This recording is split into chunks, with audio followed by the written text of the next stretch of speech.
फिर we go again. और आज का प्लान है सिंपली शोल्डर्स। और शोल्डर्स के लिए सिर्फ और सिर्फ दो मूवमेंट्स रहने वाले हैं आज। सबसे पहला मूवमेंट अपने साइड डेल्ट्स के लिए, यानी कि लेटरल रेजेस। अब वो चाहे डंबल पे हो चाहे केबल पे हो, लेकिन मूवमेंट तो एक ही रहेगा। और बात करें अपने रेयर डेल्ट्स के लिए, तो रेयर डेल्ट्स के लिए रहेगा reverse pec deck.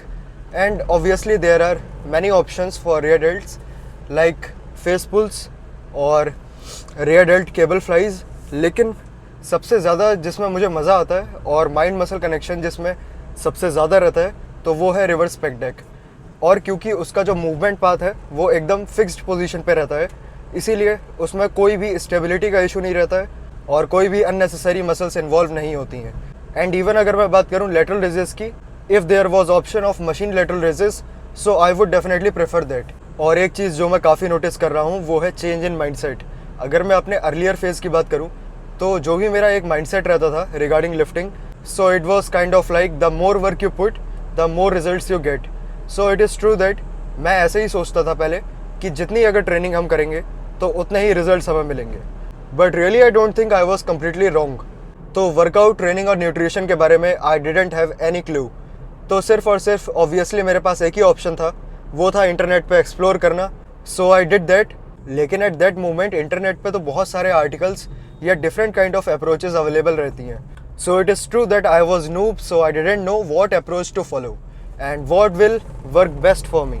Although by the time मैंने बहुत सारे रिफाइनमेंट्स करे अपने स्केड्यूल में, but now that the beginner phase has gone in my later part of this lifting journey, I have definitely figured it out that what works best for me. But it definitely does not mean that I am not open to learning. इसका मतलब ये नहीं है कि मैंने हर चीज़ figure out कर ली है। Of course there is always a room for improvement. लेकिन अभी के लिए जो चीज़ फिगर आउट करी है इतने सालों की लिफ्टिंग जर्नी में, तो अभी टाइम है उन्हें अप्लाई करने का। So because this is not the end, तो अभी भी बहुत टाइम है हमारे पास और चीज़ें नई सीखने के लिए और उसको इम्प्लीमेंट करने के लिए और उससे और ज़्यादा इम्प्रूव करने के लिए।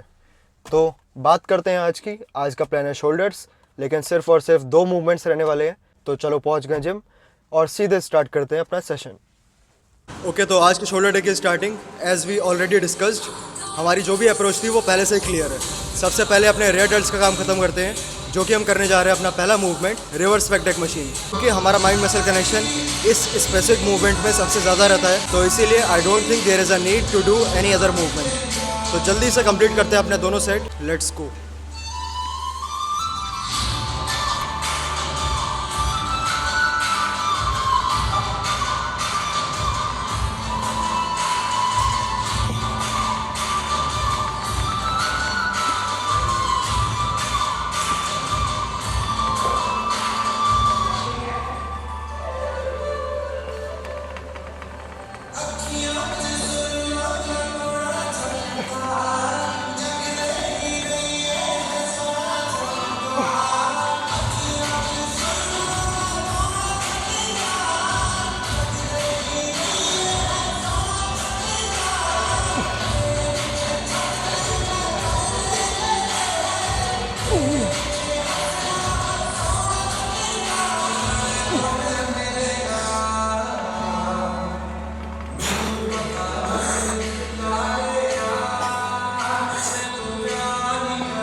So this is the second and last working set for rear delts.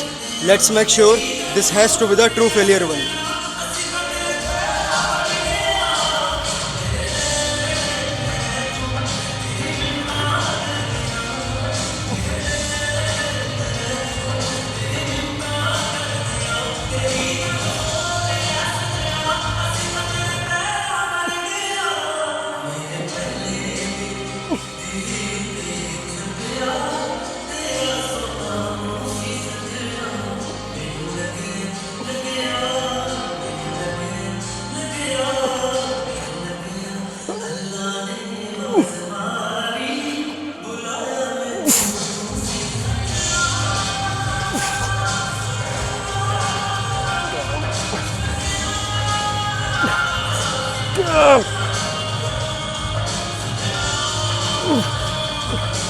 After rear delts, moving into side delts.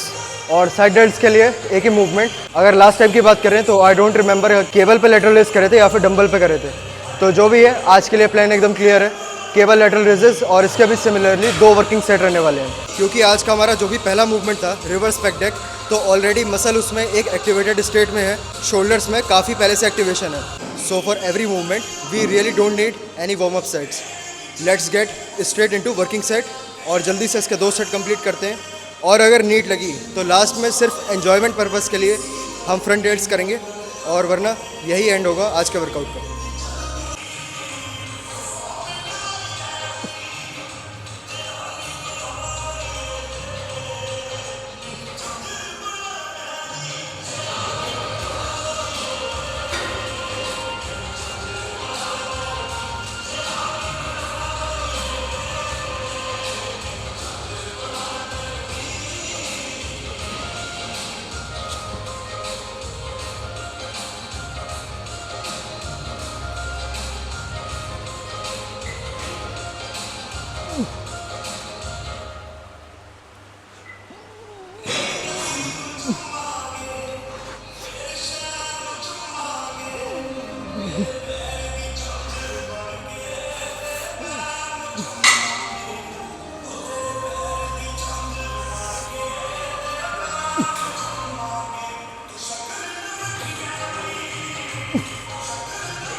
So this is second and last working set for shoulders today. So let's make sure this has to be the worthy one.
Rear delts are done और side delts भी completed.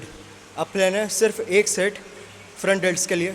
And to be true, ये कोई भी muscle hypertrophy या strength के लिए नहीं, ये सिर्फ और सिर्फ एन्जॉयमेंट पर्पस के लिए एक ओवरहेड प्रेसिंग मूवमेंट, क्योंकि बस इसे करने में मज़ा आता है। और बाकी फ्रंट डेल्ट्स का जो भी स्टिमुलेशन है वो ऑलमोस्ट हमें कल इनफ मिल गया है। जिस दिन हमारा चेस्ट होता है तो उस दिन फ्रंट डेल्ट्स काफ़ी एंगेज हो जाते हैं। और इसके बाद देखते हैं कि शोल्डर्स में पंप कैसा है।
ओके, तो वर्कआउट ख़त्म और आज की अप्रोच बिल्कुल मिनिमलिस्टिक, सिर्फ 2 मूवमेंट्स और टोटल 4 वर्किंग सेट्स और total time duration under 20 minutes. आज का वर्कआउट ख़त्म। और शोल्डर्स के लिए हमें सिर्फ 2 ही मूवमेंट्स इसीलिए करने थे क्योंकि जो भी हमारा फ्रंट डेल्ट्स का वर्क होता है, ऑलमोस्ट जितना भी फ्रंट डेल्ट को स्टिमुलेशन चाहिए होता है वो हमें चेस्ट वाले दिन ही मिल जाता है। तो देखते हैं आज की जैसी भी हमारी वर्कआउट की अप्रोच रही तो उसका इम्पैक्ट शोल्डर्स पे क्या है। Let's make it quick, 1-2 pose hit करते हैं और देखते हैं कि पंप कैसा है and let's go as soon as possible. There is no point of staying in gym for a longer period of time, so let's make it quick.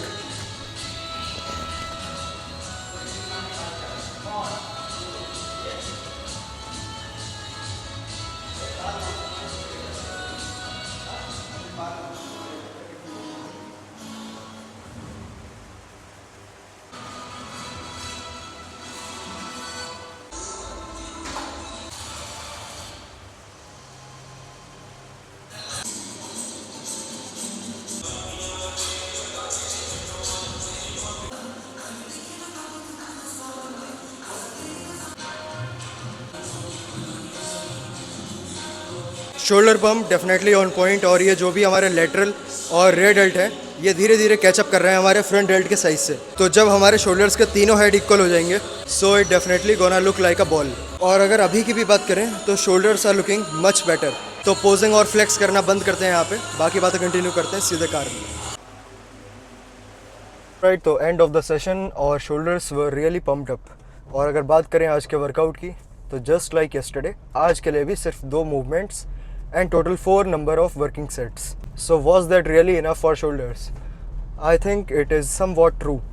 Somewhat इसीलिए क्योंकि ये चीज़ हर किसी के लिए अप्लाई नहीं होती है। अगर तुम इतनी ज़्यादा इंटेंसिटी के संग ट्रेन करते हो तो of course 4 working sets are just more than enough. लेकिन अगर तुम्हारे वर्कआउट में इतनी इंटेंसिटी नहीं है तो मे बी तुम्हारे लिए कोई अप्रोच और हो सकती है जो वर्क करे ज़्यादा बढ़िया। तो मे बी हाई वॉल्यूम पे ट्रेन करना is still better for some kind of dudes, क्योंकि when I see people training वो इतना ज़्यादा एफर्ट या फिर इंटेंसिटी पुट ऑन नहीं करते हैं अपने हर एक रेपिटेशन या हर एक सेट पे। तो अगर वो सिग्निफिकेंटली अपना ट्रेनिंग वॉल्यूम रिड्यूस भी करते हैं so they are definitely not gonna see the best results. So if I talk about myself, जो भी मेरी पहले की ट्रेनिंग अप्रोच रहती थी वो बहुत ज़्यादा फोकस थी हाई वॉल्यूम पे। तो पर मसल के लिए around 10 to 12 working sets. Now I think it was just pure over training. और ओवर ट्रेनिंग इसीलिए क्योंकि वो जो भी सेट्स रहते थे they were also close to failure and now that the time has changed and so my principles. तो अभी के लिए जो अप्रोच फॉलो कर रहे हैं वो है high intensity with low volume. So currently I think it is working just all right. तो एंड करते हैं आज के लिए यहाँ पे और मिलते हैं कल के नेक्स्ट सेशन के साथ।